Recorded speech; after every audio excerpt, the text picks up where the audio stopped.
Hey guys, good morning. Welcome back to One Too Many Interests.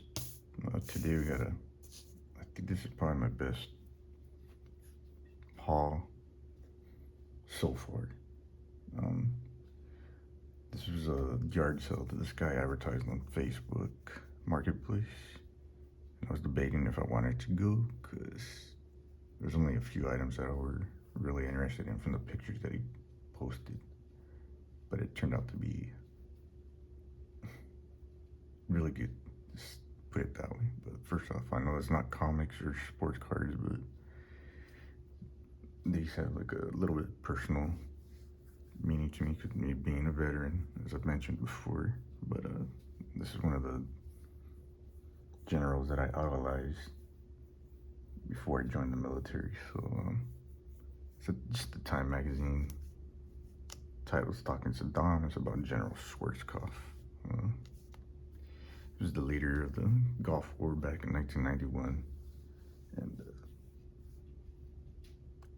he was one of the good generals, in my opinion. So, but if you ever want to know any more about him, you want to read his book right here.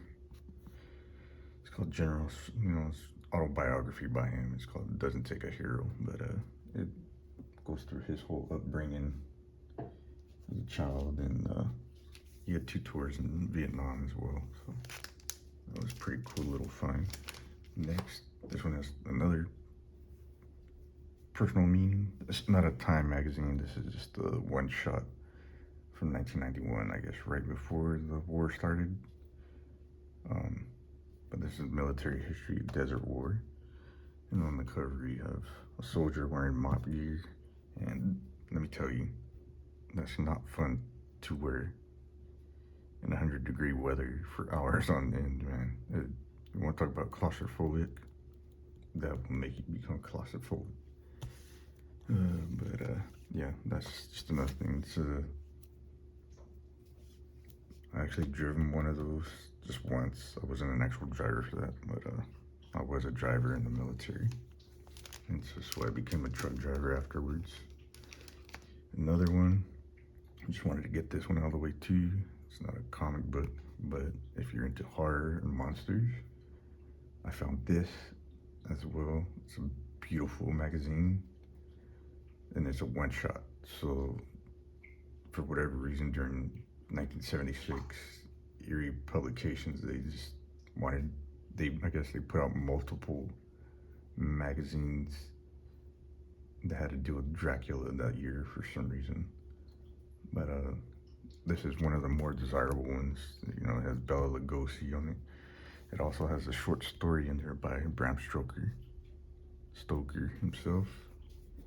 This pretty much just explains the history of the vampire Dracula story and all that. So you got Vlad the Impaler in there. It even mentions Charlie Manson.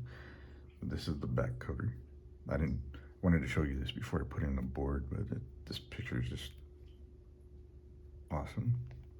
Oh, inside it's all black and white, bunch of different articles, but that was a good pickup. So onto the comics. Of course, I didn't set it up this way. It's just the way it was. We got Vietnam Journal, Birds of Prey, number 4. This was from 1988, and the illustrations in here are black and white. And for me being into military history and all that, the stories in here are pretty spot on.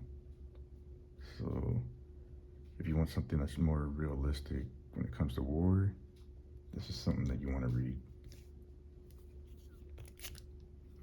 Next, we have X-Men and the Micronauts. This is part 2 of a 4-issue limited series. It was hard for me to follow this one because I don't have number 1 yet. So, but I love the artwork on this. It's pretty cool. And next, another Vietnam one, the Nam. It's number 18 from 1988. Inside art is from Wayne Van Sant, and the colors in this thing are flipping awesome, man. I mean, the lines are crisp and the colors are bright.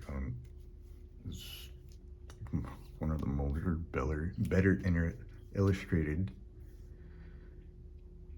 comics that I've seen so far. Next we have Superman, the Man of Steel, number 101. This is from the year 2000, and the only reason I got this is, oh, don't look at it. There's only two colors besides the white on the cover, and it just pops out. The story is about him getting sick from kryptonite, so this was a nice little read as well. Next we have Captain America number 431. This is from 1994, and I guess it's kind of a minor key. You have the first appearance of Free Spirit, and this is a nice copy, so maybe sometime in the future I'll get it graded, because it's clean and the pages are white. Next we have Kamandi at Earth's End number 2. This is from 1993. Pretty good story. You know, he's the last boy on Earth supposedly, but he does have a partner that he fights crime with, and this is about like women being a commodity in the future, because there aren't that many left after the big disaster. Next we have Kamandi number 43, and this is from 1976. Love that artwork on the front. Just in the corner we have a little crease, but overall it's in pretty good condition. It was a good pickup from the yard sale. Next we have Kamandi, the Last Boy on Earth, number 55. This is from 1978. Still the same two characters on there. But this artwork is yeah, it's 70s for sure. So just cool, man. And then next, there's a whole little run of these, but I really enjoyed reading these. These are kind of like a encyclopedia of all the DC characters. So you see this list right here. As you're reading, it's in this order, but it has the biography of every single one of these characters and places. So this one, it even has I believe, it has a map of Arkham Asylum in there, and it has the history of how it came to be. So if you really want to know the characters and some of the places, or you know, their bases and all that, this is a good thing to read. It really helped me, like me barely getting back in the comics game, this really helped me out to understand some of the characters and the places. So this is a Who's Who.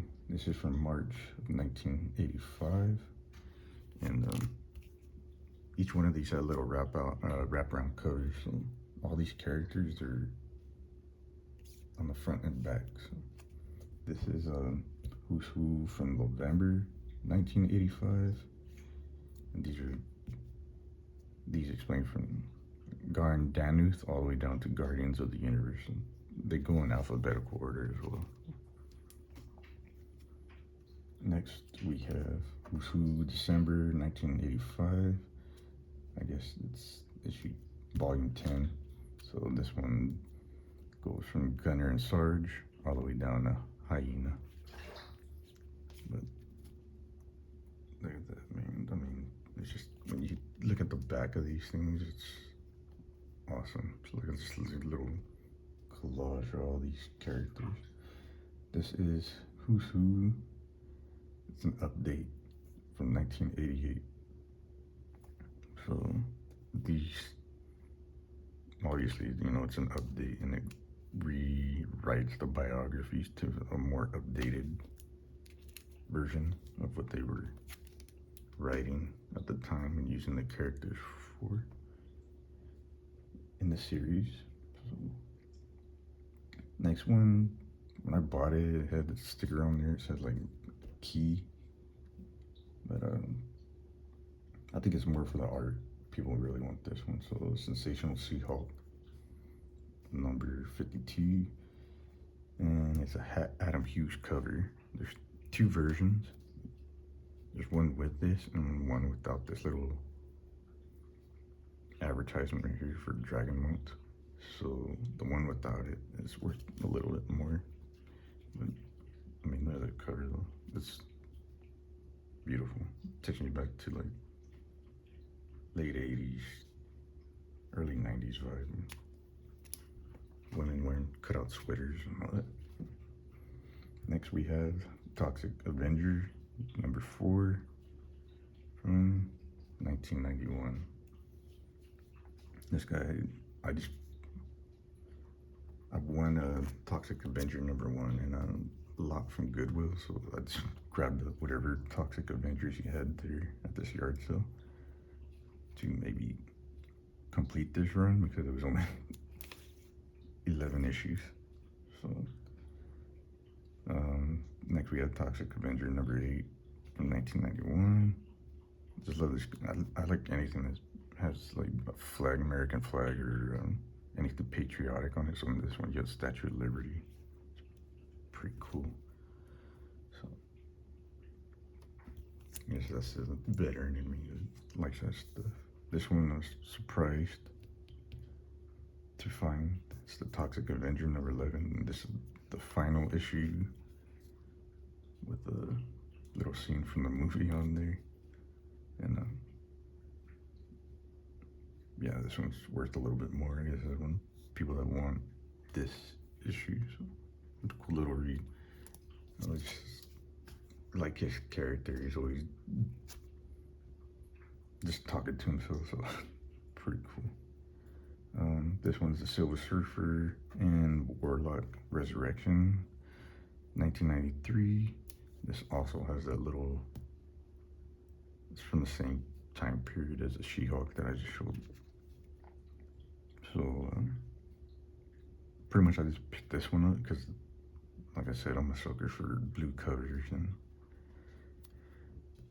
you can see the guys battling right here.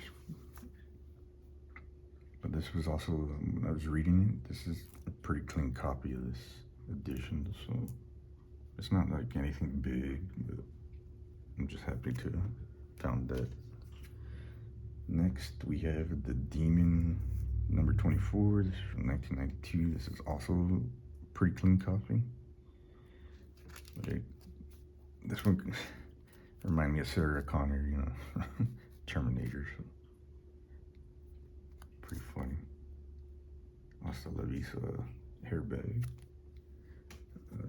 Next we have Demon number 25. This is also from 1992. Cool looking cover. I kind of like this little series right here. The way it's written. Fascinating little stories. Next we had the Demon number 26, 1992, and this is part 1 of 4, and this is it's called Political Asylum.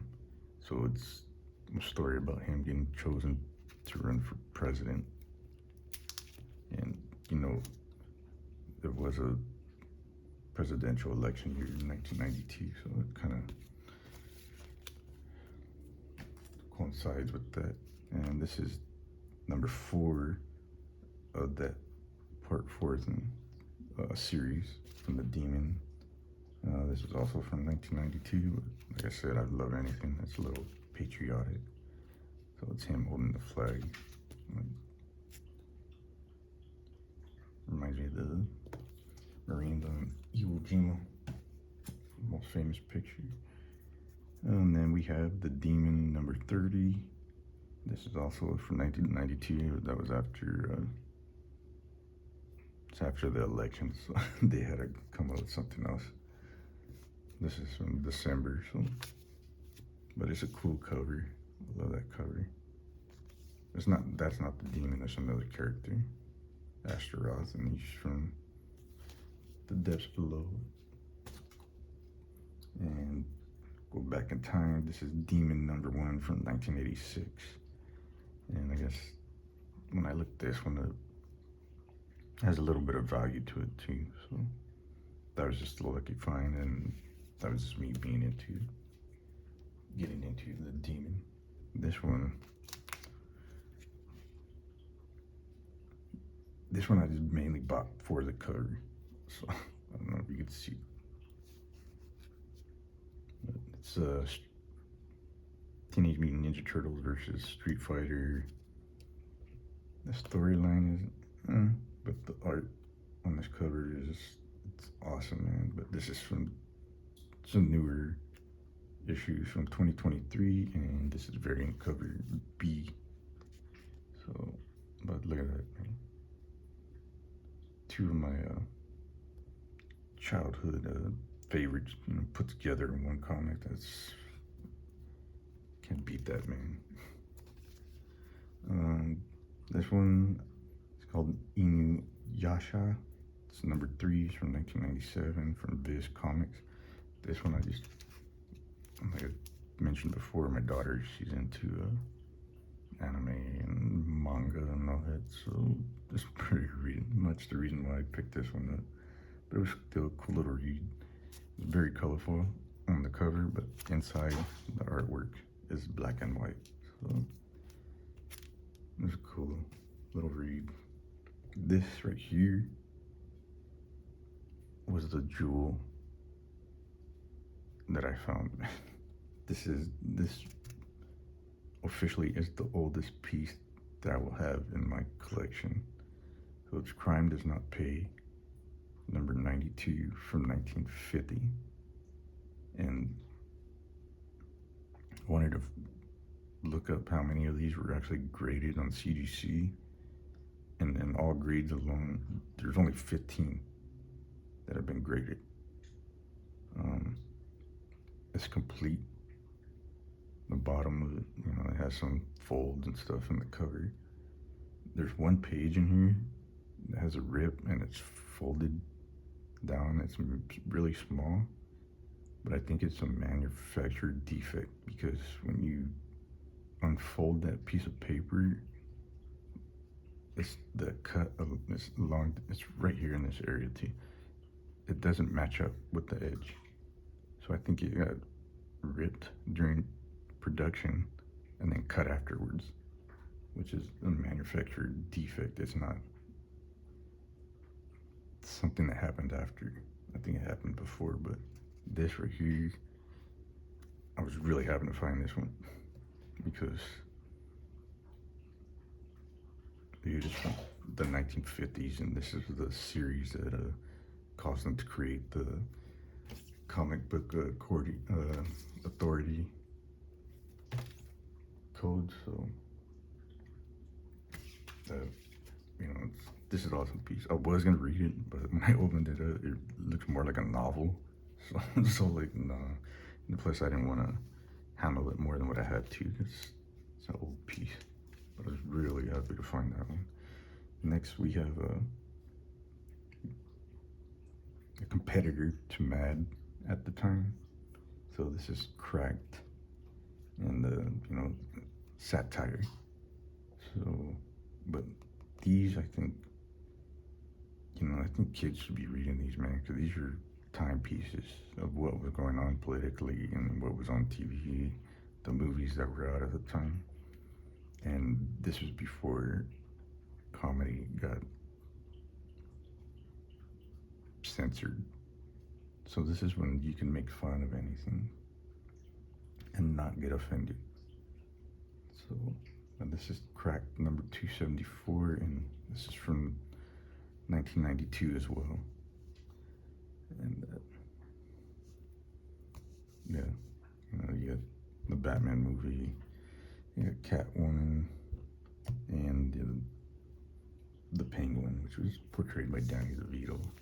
And then here's another one. It has to do with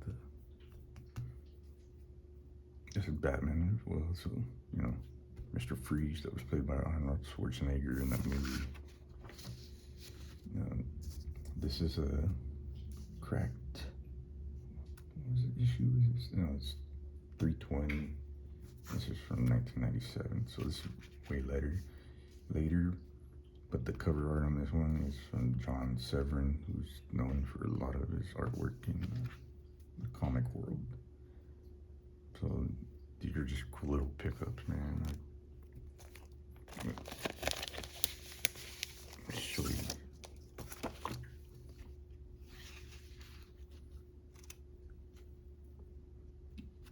Tanks, but no tanks. These are, I mean, these are just cool, man. Everything, the crack guide to Beanie Babies. When Beanie Babies were a big thing back in the day. This one, Leech Lake Camp, and it's just making fun of summer camp, man. Like how bad of an experience it could be. So, giant mosquito breeding nest area ground, strictly enforced piano practice. I mean, it's just awesome, man. Cracked visit a modern hospital. These are just time capsules, man. So, love that. Next, we have another crack. This is number 288. And this is from 1994. This one, the staples are barely hanging on for dear life. But come on, man.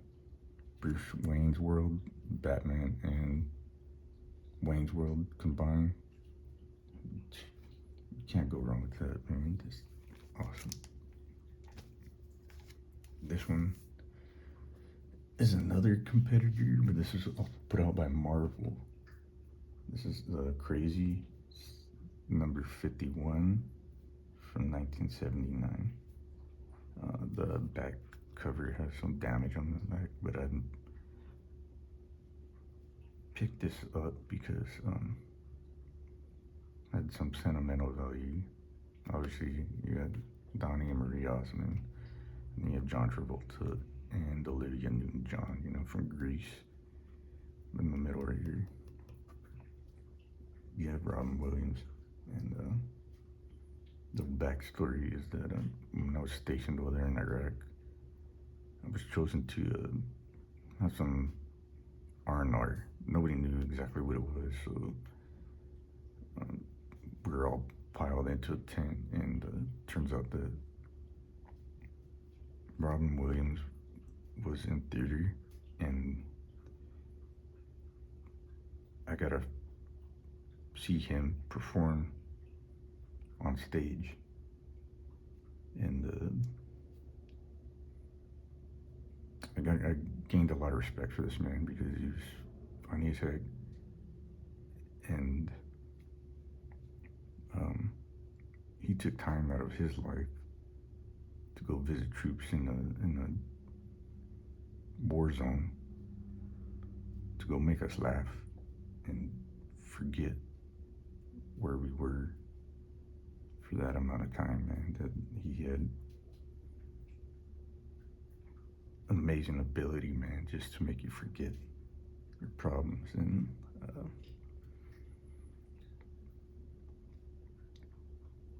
you know, to lose him to the way that he passed away, I just wish that he could have done that for himself. And but that's why I picked this one. It has more sentimental value than anything else. These were cool. The only reason I knew about these is because I was watching Lunch Money Comics, and he picked up a few of these, but his were older. They were from the 1940s. These are from 1971. It's called Valiant and TV 21, and these are from the United Kingdom. And I guess during, I don't know when they started putting on glossy covers that kind of more looked like ours, but their comics were They didn't have an actual cover. It's just printed on paper. But this is what I found out about them: is that Valiant 21 was a British comic magazine that merged the Valiant and TV 21 titles in late 1971, and it only ran from the 2nd of October 1971 to the 20th of April 1974.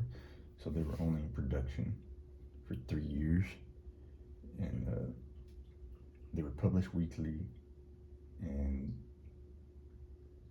they were known for, in the middle of their comics, printed in black and white, right? But you go to the middle, they always had a 2-page Star Trek insert. So I guess from what I was reading, that a lot of people would always take these out, so it's rare to find the Star Trek thing inside of its insert. So this one is obviously from the 6th of November 1971, and the reason I don't have these in any protection yet is because I guess you need treasury size bags and boards, and I had to order those, so I still haven't received them yet. Hopefully I get them soon, because these are hard to find here in the States, so that's that issue. This is the 5th of February 1972, and this is issue number 476. So I really don't know the characters, and up here you can see whoever owned it, they wrote their name on there, and I guess that's very common with her. So the pictures I was looking at, you know, somebody had their names written here, but I mean, this is, come on, man. It was just one of those things, you know, where else am I gonna see these at? So I just jumped on it. This is the 4th of December 1971. This was the only one that I could find actually listed on the eBay in America. The other ones I had to find on eBay UK. So, but they're all complete. I went through all of them, and they're complete. And this one's from the 17th of June 1972. So they all have the Star Trek insert in it. So if you ever come across these, I would pick them up, because look at the paper that it's printed on, and it made its way across the pond, man, to be in this condition. Just pick them up, because they're rare, and I can't wait till I get these treasury bags so I can protect them better. But, and if you guys are wondering, it was 37 pieces. Paid like around $100 for it, so each one was around $2.70. So you guys let me know what you think. What was your favorite comic or piece in this whole thing? And yeah, if you ever see these anywhere, guys, pick them up, because they're really hard to find here in these states. So this was by far my favorite, or my best haul so far. So but stay tuned, guys, because I do have some other stuff that I want to show you that I got really lucky on. So magazine and comic wise, and I'll be doing a few rips here soon, because it's hard for me to, like I said, I want to read all these comics before I make a video. So until then, guys, have fun hunting, man, and collect what you love, because that's what it's about. And you know what, start your own channel and share what you find, man, because that's the funnest part about this hobby, man, is finding these things, and hopefully, you know, sharing them with your family and your friends. So yeah, man, just get out there and show me what you got. So until then, I'm out.